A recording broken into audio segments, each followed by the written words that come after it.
मारो इसे और मारो इसे, ये इसी लायक है। अरे मारो यार। सरपंच जी, कालिया को चोरी करते हुए हम सब ने रंगे हाथ पकड़ा है। अब इसे गांव से बाहर निकाल देने में ही हम सबकी भलाई है। तो देर किस बात की है, अभी इसे धक्के मार के इस गांव के बाहर का रास्ता दिखा दो। अरे सरपंच ऐसा मत करिए, मुझे एक मौका और दीजिए, मैं दोबारा कभी चोरी नहीं करूंगा। लेकिन गांव वाले उसकी एक नहीं सुनते और उसे मार मार के गांव की सीमा के बाहर निकाल देते हैं। मेरी कमर दर्द के मारे मेरी जान निकली जा रही है। कमबख्तों ने जम के धुलाई की है मेरी। अरे भगवान करे इनके गांव में भूचाल आ जाए, धरती फट जाए और सब गांव वाले उसमें समा जाए।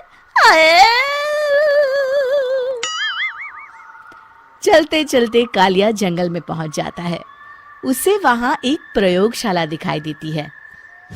अरे इस जंगल में ये अजीब सा दिखने वाला घर किसने बनाया है, चल कर देखना पड़ेगा। कालिया प्रयोगशाला के पास चला जाता है। दो वैज्ञानिक प्रयोगशाला में बातें कर रहे होते हैं। बधाई हो डॉक्टर चमन, आखिरकार हम दोनों ने मिलकर एक ऐसी घड़ी का आविष्कार कर लिया है जिसे पहनकर कोई भी इंसान गायब हो सकता है। हाँ हाँ, तुमने बिल्कुल सही कहा डॉक्टर जर्माटो।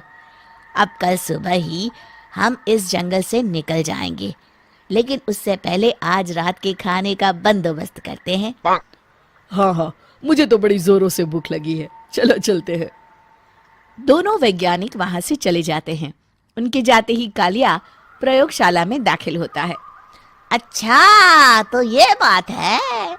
कालिया बड़े से कांच के अंदर रखी घड़ी को बाहर निकाल लेता है और अपनी कलाई पर बांध लेता है। फिर घड़ी में लगा बटन दबा देता है। कालिया को एक जोरदार झटका लगता है। कालिया अपने आप को आईने में देखता है तो उसका पूरा शरीर पूरी तरह से गायब हो चुका होता है। अब तो जो चाहे वो कर सकता हूँ। सबसे पहले मैं उन सभी को सबक सिखाऊंगा। गांव वालों, मैं आ रहा हूँ।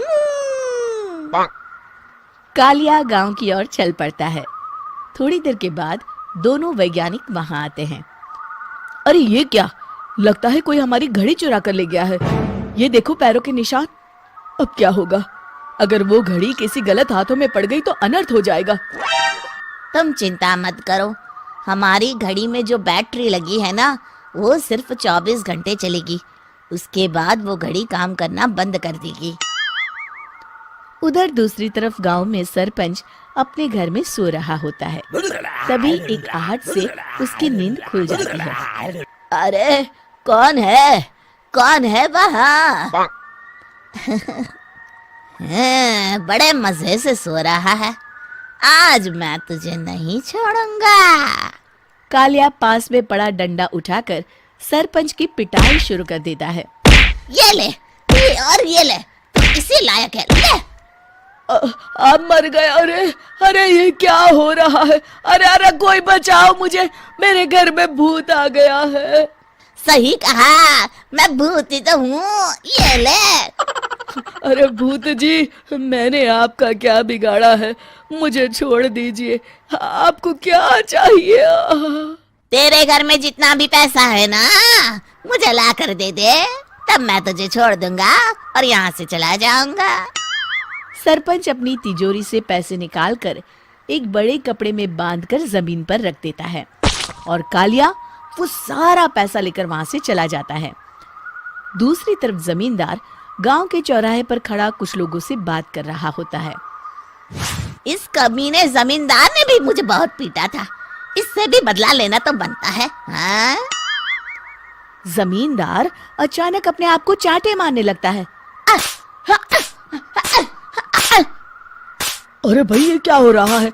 जमींदार साहब अब ठीक तो है ना? अरे मुझे नहीं पता भाई।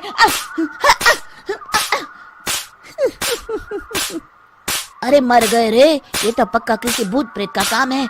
जमींदार के अंदर कोई भूत आ गया है, इससे पहले कि ये हमारे अंदर आ जाए। मनोहर भाई, अपनी जान बचानी है तो भागो यहाँ से। ये क्या? अरे बाप रे बाप, मुझे तो भूतों से बड़ा डर लगता है। मैं तो चला यहाँ से। अगली सुबह इस घटना से पूरे गांव में दहशत फैल जाती है।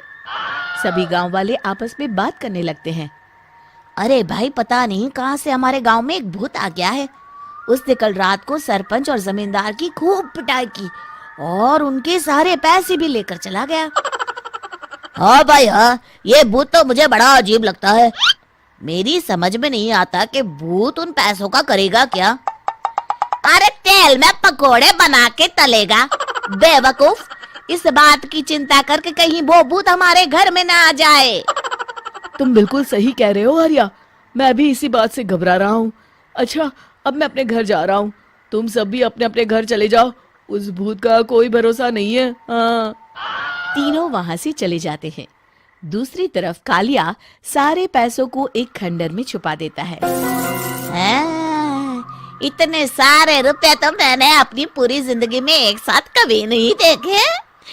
इस तरह कुछ दिनों में मैं अमीर बन जाऊंगा। आज मैं उस मोटे बब्बन को अपना शिकार बनाऊंगा।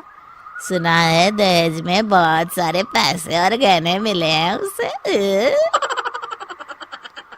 रात होते ही कालिया बब्बन के घर में घुस जाता है।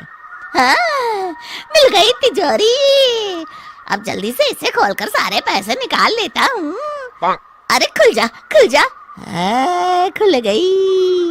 कालिया पैसे थैले में भर ही रहा था कि तभी बब्बन उसके बगल में आकर खड़ा हो जाता है। भाई क्या कर रहा है? हाँ? अरे हट। अरे तेरी इतनी हिम्मत, मैं तेरे सामने खड़ा हूँ और तू फिर भी मेरी तिजोरी से पैसे चुरा रहा है। अरे मैं तो गायब हूँ, तू मुझे कैसे देख रहा है? कालिया अपनी घड़ी को देखता है। अरे इसे क्या हो गया है? हाय, लगता है बैटरी खत्म हो गई। अच्छा, तो आज मैं तेरी बैटरी अच्छे से चार्ज कर देता हूँ। अरे भाग्यवान, जरा मेरा डंडा तो लाना। ये मोटा मुझे नहीं छोड़ेगा। अरे भागो। कालिया भागकर घर के बाहर जाता है। बाहर सभी गांव वाले हाथ में डंडा लिए खड़े होते हैं। अच्छा, तो तू वो भूत है?